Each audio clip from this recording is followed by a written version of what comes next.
Yeah. So it seems like, they're doing everything they can to kind of keep things running as smoothly as possible without people catching on that things are falling apart. And so the banking sector, I mean, beyond just what's going on there, turmoil wise, there's a concept called bail-ins. And I guess that's the last case scenario of when things become beyond their control. The last option is just to bail in the banks. And so give us a rundown of what that might look like. Is that a possibility here especially? And what will it look like and how will people take that? Well, bail-ins are always a possibility, right? I don't think the laws that they're making have really changed that so much. They've just kind of explained how it's going to work. If you've got your money in the bank, there's always the possibility that if the bank starts to go under, you're going to lose all of it. So, we have federal deposit insurance to protect us up to a certain amount of money, and then beyond that, you can lose it. I think the bail-in laws have mostly said we're going to, suck the money this time supposedly out of the bank stockholders, the principals in the bank first, and then we're going to start tapping off the biggest accounts that are not insured before we get down into the, insured money. Mm-hmm. And, so there's kind of tiers in which they're going to take the money away in order to try to make the bank solvent again if it's, got to run on the bank. Yeah. The last guys to lose should be, in that case, the people who have FDI insurance coverage on their deposits. Yeah. Now, say, for example, I hear a lot of commentators say that, if a bail-in does take place, they'll, compensate you in perhaps bank stock or something like that. But my question would be, how good would stock, be for you when you need to spend to live? And how, I wonder how would that play out when, your money is not there, you can't get, all that you would like to get out, but you have to pay your bills. So how do you, pay with stock, bank stock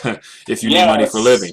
Like somebody wants to sell you you got a bridge across the canal you need to cross every day to get to and from work and do your business, and the bridge is sinking, and they're going to solve the problem for you by selling you a share in a sinking bridge. Like, well, where's that going to get me? If the bridge is sunk, I'm still not getting across it. And now what? I own a quarter of a sunk bridge? Right. Now let's talk about the Cashless Society that you write, very, very heavily on. Give us, let's play out some scenarios of, some possible events that could trigger a executive order overnight that we have to call back in and hold this and that. Give us some scenarios of what could play out, if things began to get out of control to where cash becomes a threat. Right.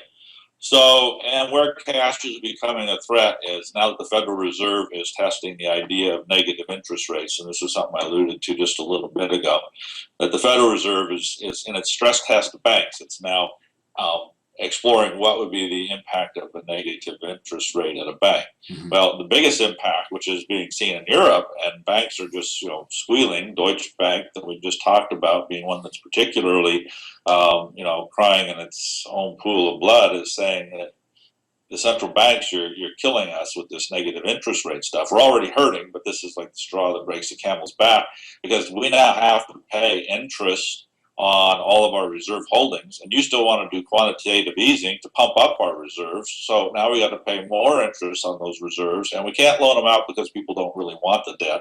So you're doing this to try to get us to move those reserves, but we can't sell this, John. Nobody wants it.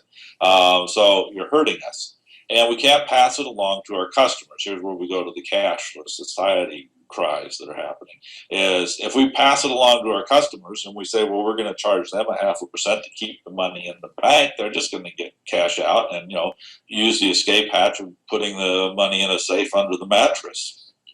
So we can't do that unless our nations decide that we're going to be cashless, in which case there's no cash alternative. There's gold, but let's face it, gold is not that easy to buy and sell things with. How does somebody know your gold is as pure as you say it is and what it weighs? And there's just a lot of distrust factors to overcome if you're trying to actually do trades in gold. Right. So, you can't pay your bills in it. You can't take it to the power station and say, here's a little shaving of gold, I'm going to pay my bill. So you're really stuck if you don't have cash. Right now you can take it out of the bank and you're still in business. Right. If they make it cashless, now all of your money has to stay in the bank. And, the scary part of that is it means you lose autonomy. You can't escape the banks.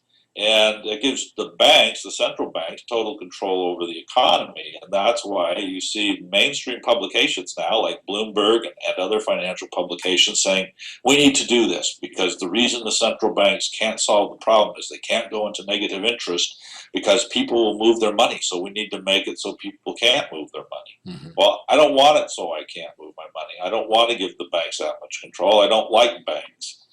All of us have seen how, no matter how rich banks get, it never stops them from figuring out another way to add on another fee. Right. It was only a few years ago that Bank of America decided it was going to charge a transaction fee on all debit card transactions for its customers using their own ATMs. And customers went through the roof. And I thought at the time, I said, that's just absolutely stupid. What are they thinking? Yeah. People aren't going to accept that. And they didn't. Customers went through the roof, and a week later they had to back out of that. But that just shows how anxious big banks are always to figure out another way to tack on another fee. Well, if you can't take your money out of the bank, what's going to stop them from imposing a transaction fee on every transaction you make? Mm-hmm. And it'll start out small. Okay, we'll just take $1 here, $1 there. But the only limit on it will be whatever government's regulated at or whatever competition regulates to that. But I'm not going to trust banks to not collude on prices on that kind of thing either. Yeah. So I don't want them to have that kind of control over my money. Yeah. But you see a lot of publications now coming out with articles, major economists writing, we need to go cashless. We've got several nations in the world, particularly the Nordic nations, that are going cashless. They're either all the way there or 90% of the way there. And we've got a world where the average citizen that's not thinking about the dollar like you're trying to accomplish with your shows is, all they look at it at is just simply, hey, I do most of my buying on the internet. A cashless system works just great for me. And let's go global. Let's not have all these different types of currency. Let's just have one currency, then I don't have to worry about exchange rates. Mm-hmm. Because when you're buying on the internet, there's no boundaries. We don't know where, a lot of times, what country the store is even in. Mm-hmm. So I see, a lot of reason that people want to go not only cashless, but also global and have a single currency. And I think the move is in that direction.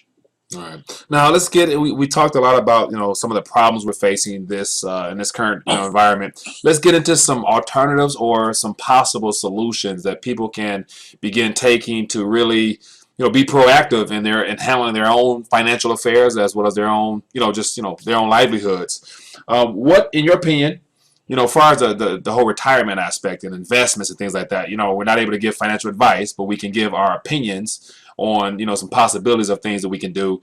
Now, when it comes to the banking aspect and all the financial sectors in general, all that's based upon paper assets, based upon things that are held by third party, second party. So many risks with that.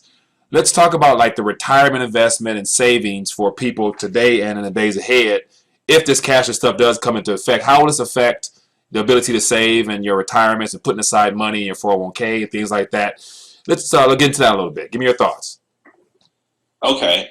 One of the problems you have with 401ks, or at least that I had with mine, is there was no option to store value in gold. Mm-hmm. So that was out. So in my own, all I could do was move it to money market accounts, which are basically tied up in things like bank CDs mm-hmm. and federal treasuries. That was the limit of my choices. So I moved all my money in that direction.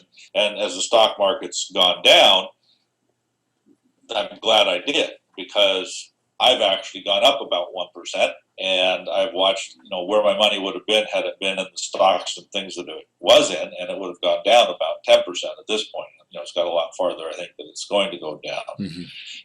Recently, I discovered, and I put a little ad on my site, just because I've become acquainted with some people who can set up a kind of 401k that you can't actually hold physical assets in, like gold coins and things like that, so that if you want to do that, there is a way to do it legally and to have it be tax deferred and all of that.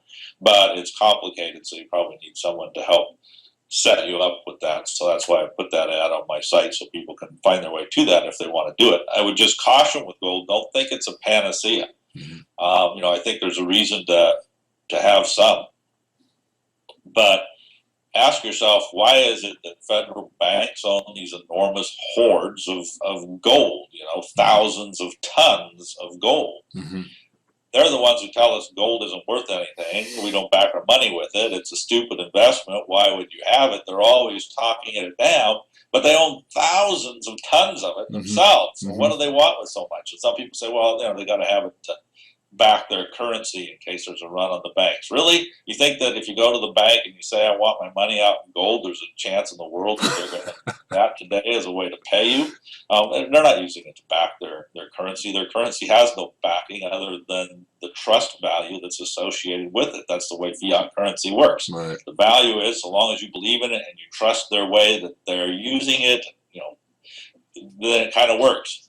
But forget the idea of gold backing. There's only one reason I can think of why central banks own so much gold, and that's that they know if their money, which is their proprietary product that they have a national monopoly on by law, if that money starts to go down and there's a run on banks, a run on money, the escape hatch that people go to is gold. So I think the only reason central banks own hoards of gold is so that if people do start to run in that direction, they can start dumping it in huge amounts on the market and have enough of it to do that for quite a long time so that they can suppress the price of gold. So gold is not necessarily a panacea. Central banks have a corner on the market. Nevertheless, there is a kind of intrinsic value to it that it seems to always recover back, right? Even when they do dump it, it may not make you the 50% or 500% gain or whatever you were dreaming on when the economy went bad. Price may even go down, but it always seems to eventually come back up and be okay. So I think there's some store of value there, and who knows? Maybe you will make good money on it. But I think there's more important things that you need to invest in besides gold. Like I said, I've moved mine into bonds and money market funds. Well, if the banks collapse, those are going to go down too. The U.S. Treasury bonds are pretty safe in this sense that if the U.S. can no longer make good on its bonds and roll them over and my bonds become worthless, well, pretty much all bets are off at that point anyways, right? The economy, who knows what that's going to look like when the economy gets into that kind of shape. I think anything could become worthless. Yeah, that's the apocalypse that you're referring to. The full-fledged effects of the apocalypse. I'm assuming that's what it would feel like, or look like. That's the point at which all bets are off. It's just a big giant pile of pickup sticks that's all blown up, and who knows what's worth anything. Yeah. And that's where I come to what is really the most important you're going to have is friendships, relationships, a garden you can plant vegetables in so that you have something to share. If you don't live in a place where you can do that, the main thing is people are going to need each other for support, and you're gonna want something to give into that. So you're not a user. You want to be one of the people who's invested in such a way you have something to offer. In our case, we have a very productive vegetable garden. We have something practical we can do. We have land other people can plant on, and maybe in exchange for their planting on that land, they'll till the garden for us and provide some of the labor, things like that. But the main thing is just the value of friendships and relationships itself. And if you go back to the Great Depression, you look at how people pitched in to help their neighbor. This is the kind of thing where something like this can become good for us if it cements us back together and helps us realize what's most important. All right, good point. Now, as far as education, my goal in having this conversation with you is to begin educating people on matters that, are important now, but will be more important in days ahead. How did you arrive at your current knowledge base as far as, what books did you read, or how did you get to the, to the point where you're at now, where you're fully aware and tuned to a lot of monetary as well as economical things? Well, I recommend reading good blogs that boil things down, that broadly comb through the news and kind of aggregate it into some of the most important stories for you. That's what I try to do, and that's to try to the types of blogs I try to read myself, because the average person out there doesn't have a lot of time to just be focusing on this question like I am. So if somebody can aggregate the news for you and pull it together into articles that summarize kind of a broad sweep of the news, then that's going to help you a lot, right? We're in the information age where we're all inundated with information, and so somebody that can distill it is going to be helpful. And I try to do that, and I try to read blogs that try to do that. I like David Stockman's blog, and so that's what I look for. There are good books you can read too.